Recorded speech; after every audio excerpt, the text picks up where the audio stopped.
And right on cue, protesters sweeping the nation from Portland, Oregon to other West Coast cities to an effigy of Donald Trump being burned in New York City. This is playing right into the hands of those controlling the chaos here in the United States. Notice now, all these people that are dissenting against Trump that may not even be for Hillary Clinton, how they're all marginalized as quote-unquote the radical left. We ask ourselves also, is protesting even worth it in today's day and age? You know, I remember going out with my megaphone years ago in Portland, Oregon, and I've gone through several megaphones. I remember what it was like to go to the anti-war demonstrations, the anniversary of the war in Iraq, and share my truth, and how it offended a lot of Democrats, was considered out there, conspiracy theory, talking about staged wars and cover-ups, a domestic police state. And I think there's a time, as men, for example, women as well, but a time where we're more reactive to the things going on in the world, where we hit the streets, because when your body is raging with testosterone and you feel that that's the way that you get your message across, you see younger people, and not just younger people, but in particular, get a little heated.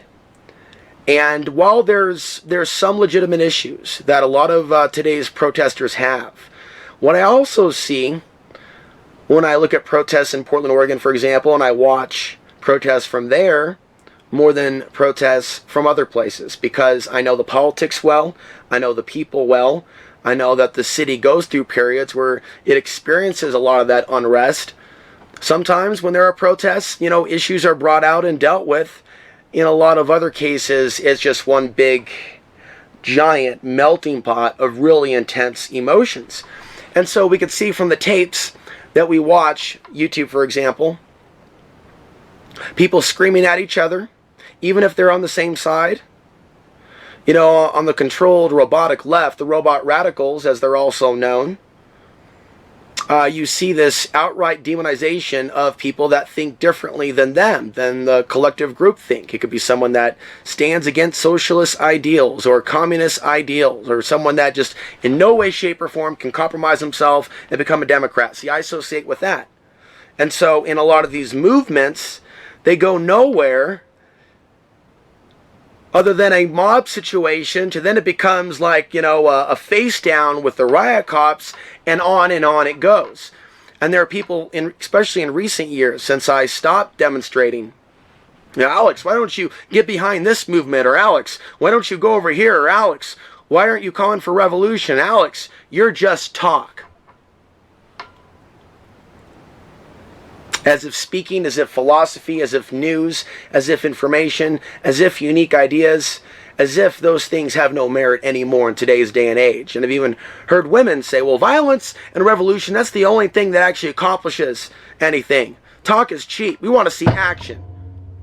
We want to see it now. So listen to me closely. I don't support Donald Trump, and I believe he's a phony. Do I support going out there and attacking Trump supporters? Do I support going out in the streets and destroying private property? Do I support going out in the street screaming at other people? No, I don't. I don't support any of those things. That is controlled chaos. And so whether you're able to see it or not, this radical left, if you will, and the giant mobs in the streets, that's controlled chaos. It's like something out of a Batman movie. And I haven't even seen that Batman, but apparently there's references to the Joker creating the chaos. Being a part of the massive plan, creating the civil unrest because something else is going down. And ultimately, when you have so many different movements where people are, okay, this is what we do. We take to the street. We block the roadway. We put on masks. It actually creates a very aggressive situation. Okay, so you're saying that I can't travel down this road because you're taking it over? And then we study what's going on in Portland, Oregon. How this has become the norm. This is what you call demonstrating. This is what you call protesting.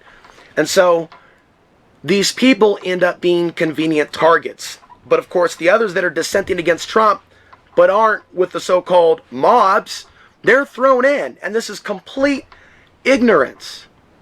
That people just want to scapegoat George Soros and not look at other elements that contribute to the controlled chaos.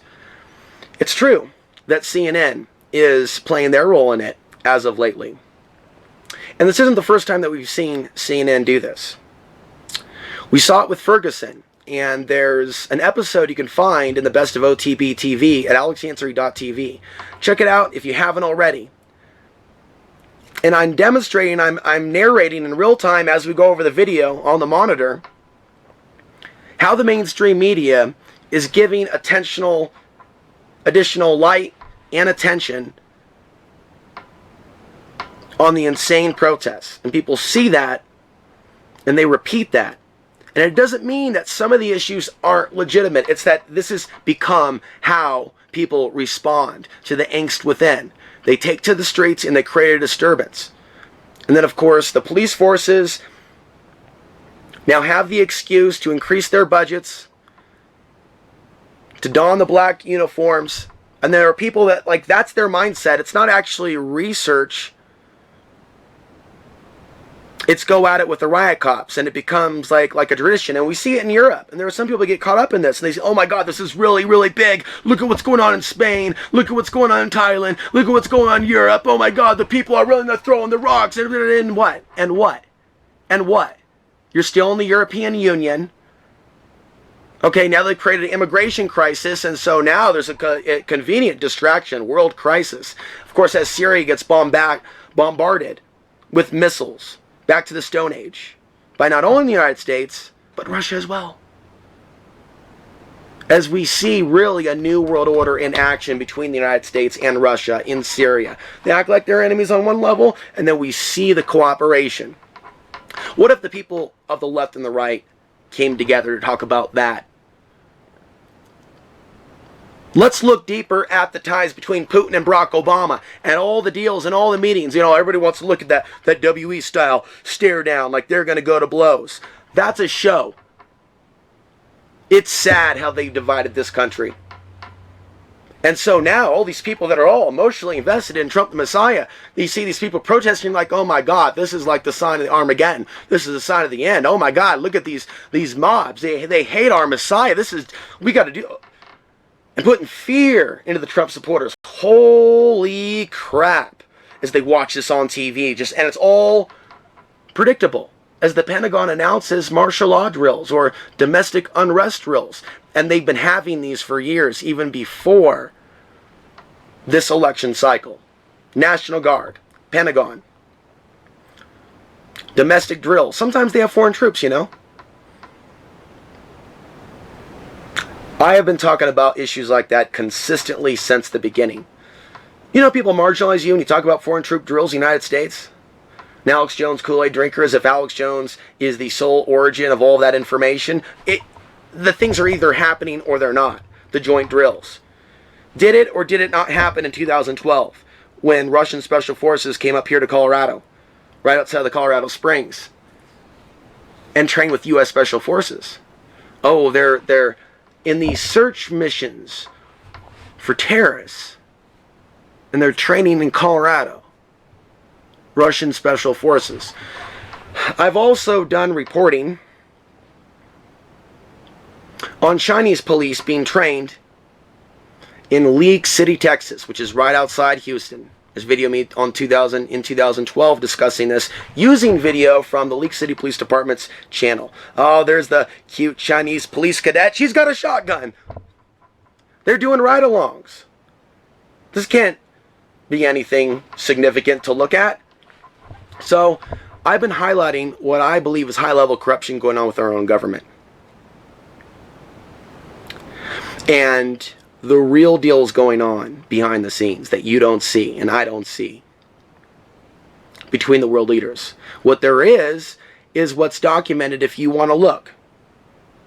And you see that multiple administrations are allowing record numbers of acres, parcels, to be sold to the nation of China. This is not a conspiracy theory. This is reality. Is Trump discussing that? Are the anti-Trump protesters in the street discussing that? Is Hillary Clinton discussing that? Is Bernie Sanders discussing that? How about Gary Johnson? And what about Jill Stein? Is she discussing that? You don't have a single official candidate running for office that's actually discussing some of the core issues and solutions. It's all reactionary. Even with Jill Stein and Gary Johnson, everybody's in the anybody but Bush mindset. We got Obama. Anybody but Obama, we got Donald Trump.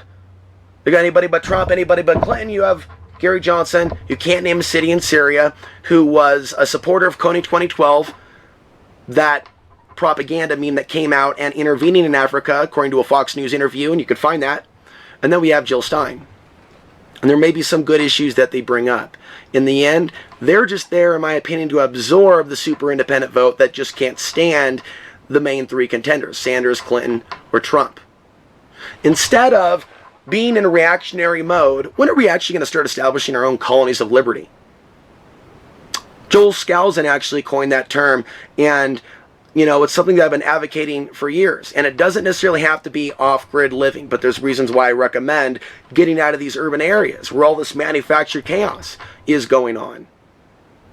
To any of you that are really upset about the Donald Trump presidency, I'm not saying don't protest. I'm saying use discernment when you go out and protest with certain individuals, because certain individuals aren't out there to educate others about the issues. They're there to be in a reactive, emotionally charged state of consciousness, and that easily leads to conflict with others and shouting and screaming. And you can watch YouTube as your guide, as your teacher, and see how these people treat each other.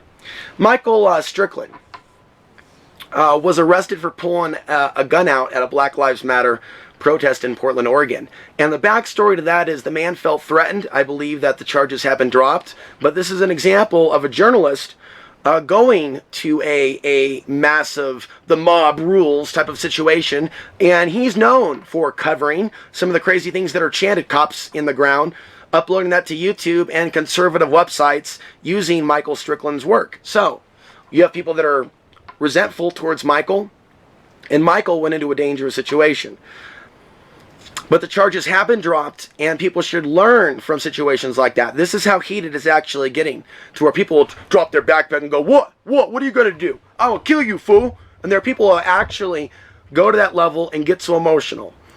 And going to the flag burning, boy, I had a lot of trolls in response to a video I made from someone else. And what that flag burning on my channel, what that video shows, and that's not me endorsing flag burning, it shows that, first of all, the whole thing went on for hours and hours and hours. So, the unrest was just considered to be a normal part of Portland, Oregon on July 4th, 2016 at Waterfront Park in downtown. Okay, so they're lighting it up, and the Patriots, 3%ers, more like a gang, kept robbing their flag, and literally they're going to blows. And it kept going on because you saw in the videos it went from day to night. Am I on the side of either? Certainly I'm not on the side of someone stealing someone else's private property. So we have that situation of someone stealing someone's private property because they're burning the flag and they don't like it, even though they have a right to do that. But that's also going to draw out that anger from people that have this deep emotional investment in the flag. So if you're going to do something, understand it's going to draw people that are going to want to kick your ass. And it's not going to be pretty. So make sure you can back up what you start once you start it, because it's literally getting that emotional. And again, I'm taking no sides, looking at both sides going, whoa, talk about controlled chaos. And it's not necessarily a left-right thing. It's this group on this side, this group on another, and going back and forth for hours in conflict with each other over a flag. Another situation that was brought to my awareness via a Robert West YouTube video was that someone stole the flag of a Bundy supporter in order to burn it. And they were noting how screwed up that was as well. And so, even though you see Mike Smith and Robert West go down to some of these protests and they're a part of some of these protests, it doesn't necessarily mean that everybody at those protests are on the same page. You saw in that Michael Strickland video, when Mike Smith is telling Strickland to get out of here, this other guy's coming up to Mike like he's going to assault him, saying, you're with him. And he looks like a zombie. He looks like something out of a zombie apocalypse film. You're with him. You're Mike Smith. You're with the conservative media. And Mike Smith's like, no, I'm not. You can look me up. Film the Police Portland. I'm not with him. F you. Stood his ground. F you. So kudos to Mike Smith. for documenting what happened that day. So America is aflame in emotion, and as we see also a geomagnetic storm, for those that are familiar with the links between heightened emotions and solar-induced geomagnetic storms, when solar flares hit our magnetic field, doesn't necessarily cause the grid to go down. It affects the human body itself, and everything is energized. And it's interesting to see all this culminate right now. The geomagnetic storm, the protest, the unrest, Donald Trump, in fact, being the selection, as I predicted, even though many people thought I was crazy. And it's unfortunate that even to the leftists I'm viewed as crazy because of the subject matter that I cover. And so there is none more ignorant than the Trump troll that thinks that my motivations behind this video series and what I'm discussing is stemming from some sort of support for Hillary Clinton. That is cognitive impairment. And so, in conclusion, we're dealing with mental illness on both sides of the polarity. Those that are humping the Trump, a little bit of cognitive impairment there, especially when there's no real liberty ideals there regarding freedom. It's tyranny. And the executive orders of Donald Trump are going to end up biting the supporters in the ass, potentially literally, encompassing the ultimate practical joke. On the other end of the spectrum, you have the anti-Trump mainstream protests, what you see on TV, and there's no reasoning with people in a mob, burn it up mentality. Those people are doing exactly what the system intended for them to do. All of this is planned. Manufactured civil unrest prior to the Great War of all wars. I'm Alex Ansari signing off for November 10th, 2016.